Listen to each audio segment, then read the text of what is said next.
નમસ્કાર, આપ જોઈ રહ્યા છો ગુજરાત ફર્સ્ટ અને હું છું આપની સાથે કશિશ। સૌપ્રથમ જોઈએ મૂક બધેર માટેના સમાચાર।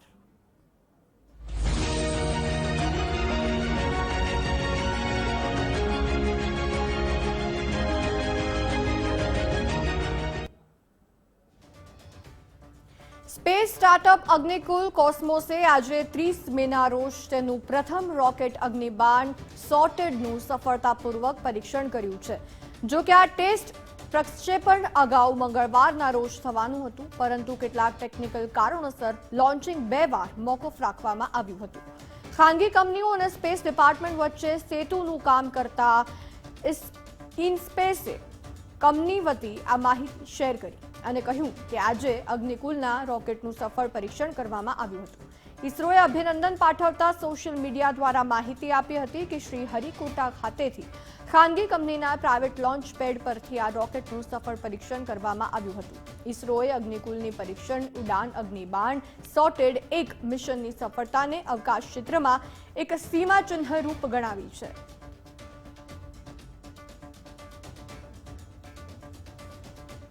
સમગ્ર દેશમાં હાલ ગરમી રેકોર્ડ તોડી રહી છે, ત્યારે દિલ્હીમાં પારો સતત ઉપર ચઢી રહ્યો છે। ગરમી દરરોજ એક નવો રેકોર્ડ બનાવી રહી છે। દિલ્હીમાં ગરમીએ 79 વર્ષનો રેકોર્ડ તોડી નાખ્યો છે। હાલ દિલ્હીનું તાપમાન 52 ડિગ્રી સેલ્સિયસની પાર જઈ ચૂક્યું છે, જેના કારણે 50 ડિગ્રી દિલ્હી માટે ન્યૂ નોર્મલ થઈ ગઈ છે। આ વધતું તાપમાન જોઈને આઈએમડીને પણ પોતાના ડેટા પર વિશ્વાસ નથી થઈ રહ્યો। દિલ્હીના મંગેશપુર વિસ્તારમાં બુધવારે મહત્તમ તાપમાન 52.9 ડિગ્રી સેલ્સિયસ નોંધાયું હતું, જે દેશની રાજધાનીમાં નોંધાયેલું અત્યાર સુધીનું સૌથી ઊંચું તાપમાન હતું। દિલ્હી ઉપરાંત સમગ્ર એનસીઆર ગરમીમાં તપી રહ્યું છે। દિલ્હી અને ઉત્તર ભારતના ઘણા ભાગોમાં ગરમી વધી રહી છે, ઘણા ભાગો ગરમીમાં શેકાઈ રહ્યા છે। દિલ્હીના 3 હવામાન કેન્દ્રો મંગેશપુર, નરેલા અને નજફગઢ ખાતે મંગળવારે લગભગ 50 ડિગ્રી તાપમાન નોંધાયું હતું। બુધવારે દિલ્હીના પ્રાથમિક હવામાન કેન્દ્ર સફદરજંગ ઓબ્ઝર્વેટરીમાં નોંધાયેલું મહત્તમ તાપમાન 79 વર્ષમાં સૌથી વધુ છે। આઈએમડીના આંકડા અનુસાર 17 જૂન 1945ના રોજ દિલ્હીનું મહત્તમ તાપમાન 46.7 ડિગ્રી સેલ્સિયસ નોંધાયું હતું। નોર્થ ઇસ્ટના 6 રાજ્યોમાં રેમલ વાવાઝોડા બાદ કહેર। રેમલ વાવાઝોડાના કારણે અત્યાર સુધી 41 લોકોના મોત થયા છે। માત્ર મિઝોરમમાં જ રેમલ વાવાઝોડા બાદ પૂર આવતા કુલ 28 લોકોના મોત થયા છે। આ તરફ આસામ, ત્રિપુરામાં અનેક સ્થાનોએ વીજળી ગુલ થઈ ગઈ હતી, જ્યારે અનેક સ્થાનોએ ઇન્ટરનેટ પણ બંધ થઈ ગયું છે। તો મેઘાલયના પહાડી ક્ષેત્રોમાં ભારે વરસાદ છે। અનેક સ્થાનોએ ભૂસ્ખલનના પણ દ્રશ્યો જોવા મળી રહ્યા છે।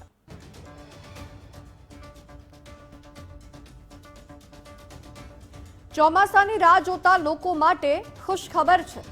દેશમાં ચોમાસાનું થઈ ગયું છે આગમન। દક્ષિણ પશ્ચિમ ચોમાસાએ કેરળમાં દસ્તક કરી દીધી છે। આઈએમડી મુજબ પોતાના નિર્ધારિત સમય પહેલા જ કેરળમાં ચોમાસાની એન્ટ્રી થઈ ગઈ છે।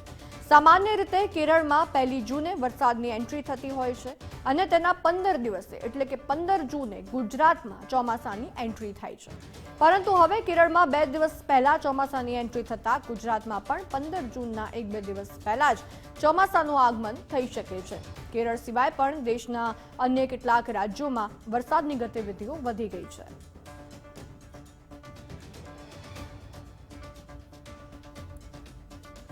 આગામી 7 દિવસ રાજ્યમાં સૂકું વાતાવરણ રહેશે। હવામાન વિભાગના કહેવા મુજબ આગામી 2 દિવસ રાજ્યમાં 25 થી 30 કિલોમીટરની ઝડપે પવન ફૂંકાશે। સૌરાષ્ટ્ર, કચ્છ, પાટણ, બનાસકાંઠામાં ધૂળની ડમરી સાથે તેજીથી પવન ફૂંકાશે। અમદાવાદમાં તાપમાનનો પારો વધી રહ્યો છે। ગઈકાલે અમદાવાદમાં સમગ્ર રાજ્યમાં સૌથી વધુ 42.8 ડિગ્રી તાપમાન નોંધાયું હતું, તો ગાંધીનગરમાં 42.5 ડિગ્રી તાપમાન નોંધાયું હતું। આગામી દિવસોમાં અમદાવાદમાં તાપમાનનો પારો 43 ડિગ્રી સુધી પહોંચી શકે તેવી શક્યતા દેખાઈ રહી છે। તો આજે કેરળમાં સત્તાવાર રીતે ચોમાસાનું આગમન થઈ ગયું છે, જેથી ગુજરાતમાં પણ ચોમાસું વહેલું દસ્તક દઈ શકે છે। રાજ્યમાં 15 જૂન આસપાસ ચોમાસાનું આગમન થઈ શકે છે।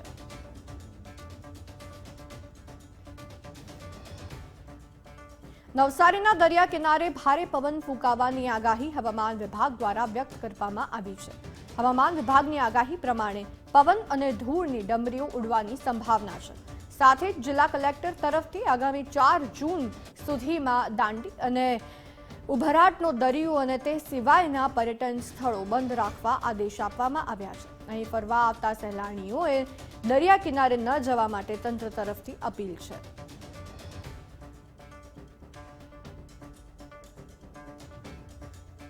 પંચમહાલના ઘોગંબાના કરાડ જળાશયના કિનારે મોટી સંખ્યામાં જળચર જીવો મૃત હાલતમાં મળી આવ્યા છે. જળાશયમાં પાણીનું અને ઓક્સિજન લેવલ ઘટવા ઉપરાંત આકરી ગરમીના કારણે કરચલા, જળકુકડી અને માછલીઓ સહિત જળચર જીવોના મોત નિપજ્યા હોવાનું અનુમાન લગાવવામાં આવ્યું છે. વધતી ગરમીને કારણે જળચર જીવોનું મોત નિપજવું તે ખૂબ જ ગંભીર બાબત કહી શકાય.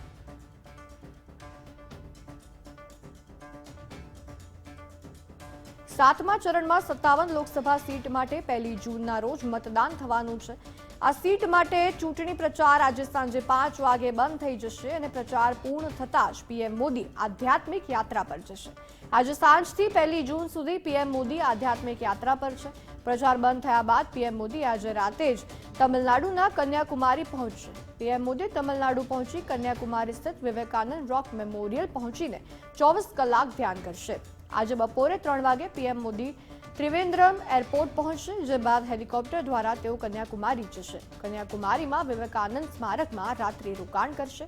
31મી તારીખે સવારે 11 વાગે સમુદ્ર તટથી 500 મીટર અંદર વિવેકાનંદ રોક હોડી દ્વારા જશે. પીએમ મોદી મંદિર પટાંગણમાં ભ્રમણ કરશે. બપોરે 1:30 વાગે પીએમ મોદી વિવેકાનંદજીની મૂર્તિ સામે ધ્યાનમાં બેસશે. ઉલ્લેખનીય છે કે 2019ની લોકસભા ચૂંટણીના અંતિમ તબક્કામાં પીએમ મોદી કેદારનાથ ગયા હતા, જ્યાં વડાપ્રધાન મોદીએ કેદારનાથ ધામની ગુફામાં 17 કલાક ધ્યાન ધર્યું હતું.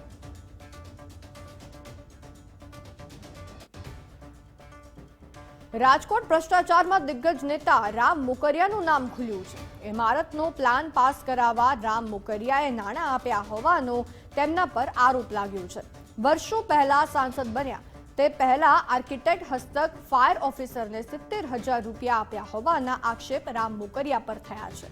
જોકે બાદમાં કામ કરાવવા આપેલા નાણાં ફાયર ઓફિસરે પરત આપ્યા હોવાનું પણ જાણવા મળી રહ્યું છે. આપને જણાવી દઈએ કે એરપોર્ટના હદમાં આવતી જગ્યાના બાંધકામનો જે પ્લાન મૂકવામાં આવ્યો હતો, જેમાં ભ્રષ્ટાચારના આક્ષેપો લાગ્યા હતા. જોકે રામ મોકરિયાએ આ કૌભાંડ મામલે કંઈ પણ નિવેદન આપવાનો ઇનકાર કર્યો છે.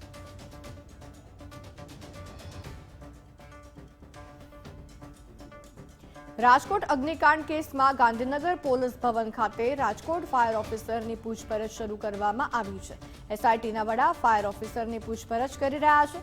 ફાયર ઓફિસર ઉપરાંત સસ્પેન્ડેડ અને બદલી કરાયેલ અધિકારીઓની પણ પૂછપરછ કરવામાં આવશે, જેના માટે ગાંધીનગર ડીજીપી ઓફિસથી અધિકારીઓને તેડું છે. આ તમામ અધિકારીઓની 3 તબક્કાઓમાં નિવેદન લેવામાં આવશે. તો આ તમામ અધિકારીઓની પૂછપરછ પૂર્ણ થયા બાદ ગુનો દાખલ થાય તેવી શક્યતાઓ વ્યક્ત કરવામાં આવી રહી છે.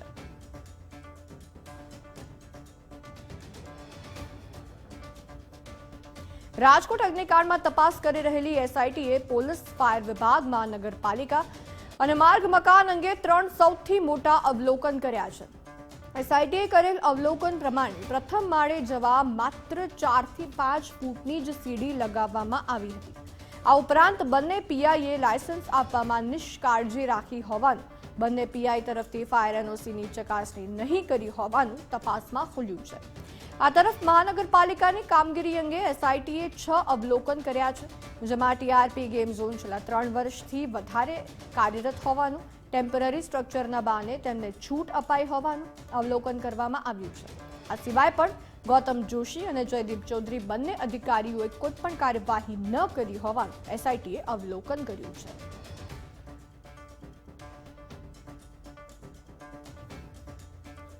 રાજકોટ અગ્નિકાંડ મુદ્દે સરકારે જાહેરાત કરી છે કે દુર્ઘટનાના 27 મૃતકની ડીએનએના આધારે ઓળખ કરી દેવામાં આવી છે. આ ઉપરાંત તમામ મૃતદેહ વાલી વારસોને સોંપી દેવામાં આવ્યા છે. અગ્નિકાંડમાં હાલ કોઈ ગુમની ફરિયાદ નહીં હોવાની પણ રાજ્ય સરકારે જાહેરાત કરી છે.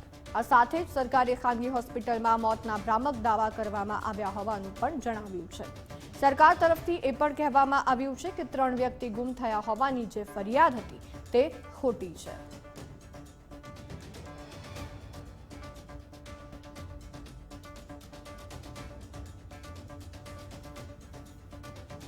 રાજકોટ અગ્નિકાંડની ઘટના બાદ પણ વડોદરા મહાનગરપાલિકા તરફથી માત્ર દેખાવ પૂરતી જ કામગીરી કરી હોવાનું સામે આવ્યું છે।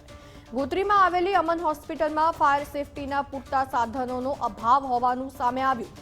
હોસ્પિટલના અમુક રૂમ કોર્પોરેશન તરફથી સીલ કરીને માત્ર દેખાડો કરવામાં આવ્યો હોવાનું જાણવા મળી રહ્યું છે। અધિકારીઓ સાથેની સાઠગાંઠથી હોસ્પિટલના સંચાલકો જાણે નિયમોને ઘોળીને પી ગયા છે।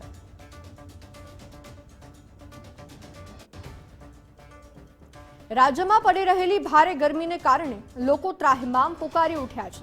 ત્યારે ગુજરાત ફર્સ્ટે જામનગરની જીજી હોસ્પિટલમાં રિયાલિટી ચેક કર્યું હતું। આ રિયાલિટી ચેક દરમિયાન હોસ્પિટલમાં સારવાર લઈ રહેલા દર્દીઓને ગરમીને કારણે પરેશાન થવું પડતું હોવાના દ્રશ્યો સામે આવ્યા છે। ગુજરાત ફર્સ્ટના અહેવાલ બાદ જીજી હોસ્પિટલ તંત્રએ હોસ્પિટલમાં 20 જેટલા એર કુલર મૂક્યા હતા। સાથે જ પંખા અને પીવાના પાણીની પણ વ્યવસ્થા કરવામાં આવી। ગુજરાત ફર્સ્ટે ફરી એકવાર પોતાની નૈતિક જવાબદારી નિભાવી।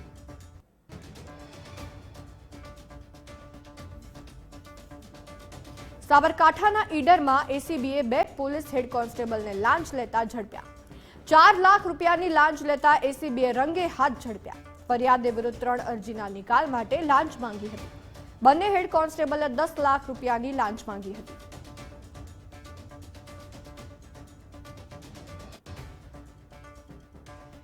સુરતના અડાજણમાંથી ગેરકાયદે ગેસ રિફિલિંગ ઝડપાયું। ગેરકાયદે ગેસ રિફિલિંગ કરતા એક શખ્સની ધરપકડ કરવામાં આવી। પોલીસે કાર્યવાહી કરતા વિવિધ કંપનીના ગેસ સિલિન્ડર સહિત 21,550નો મુદ્દામાલ જપ્ત કરવામાં આવ્યો। કોઈપણ પ્રકારની પરવાનગી વિના કરાતું હતું ગેસ રિફિલિંગ। પોલીસે આરોપી વિરુદ્ધ કાયદેસરની કાર્યવાહી હાથ ધરી।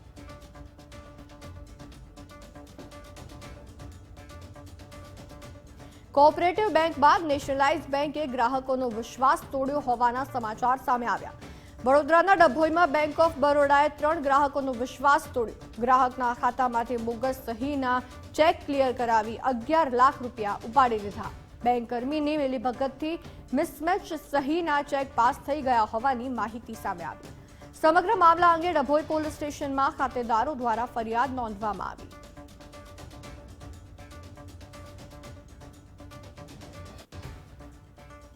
પાલનપુરમાં માતા પિતા માટે ચેતવણીરૂપ કિસ્સો સામે આવ્યો છે। શહેરના ગણેશપુરા વિસ્તારમાં બંધ કારમાં 5 વર્ષના બાળકનું મોત નીપજ્યું। બાળકનું બંધ ગાડીમાં શ્વાસ રૂંધાતા મોત થયું।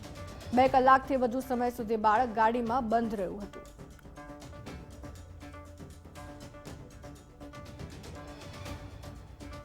સુરતમાં બંધક બનાવેલા પરિવારનું ફાયર ટીમે રેસ્ક્યુ કર્યું હતું। બુંદેલા વાડમાં રહેતા પરિવારને તસ્કરોએ રૂમમાં બંધક બનાવી દીધા હતા। બેડરૂમમાં સૂતેલા પરિવારને તસ્કરોએ દરવાજો બંધ કરી રૂમમાં જ બંધક બનાવી દીધા હતા।